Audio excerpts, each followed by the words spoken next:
Itsony fa ianao nana efa hitako fa ianao sy lapana vononany apakatra anormala inspire fataoko fa tsisy tsamala raha nititra efa vitako tsy verenako tsony ianao le fanafody mampilamina ny fony fiainakora tsisy anao tsy ahitana mamy raisy rety foko fazavela mitomany fa tsisy afatsy anao ihany zavatra mampilamina ny saiko ka ho averiko eto androany fa ny fononao no mba zavatsy ilaiko de mbola mafisiko ihany fenao mba tokana natao anaza tsy hoe miania satsy ny foko efa paponao ianao ihany no ilaiko lasanao anisaiko tsy mahita masolo anao zaho tsy mahita masolo anao zaho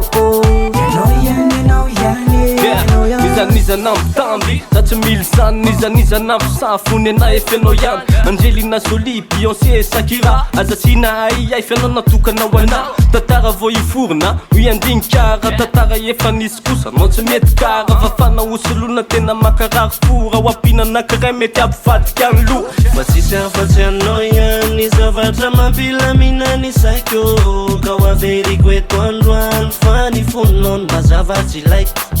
de mbola mafisiko ihany fenao mba tokana natao anaza tsy hoe miania satsy ny foko efa paponao ianao ihany no ilaiko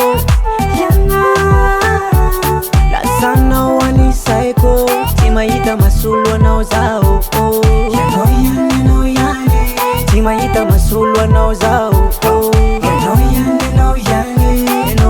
marina be hoan'ny fankampana ny fokotokana fazamana tsy mba zaraiko vomeko andela ianao le tokana anyoana na maintina fotsy hoan'ny lokony vo maika tiako na de hoe may na iza tsy asakana ny lalako raha io de ny asambatra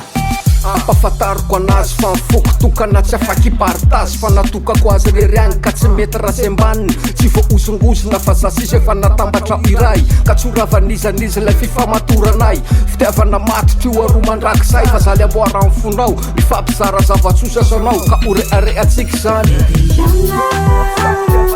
ianao ihany no ilaiko lasanao anisaiko tsy mahita masolo anao zaho tsy mahita masolo anao zaho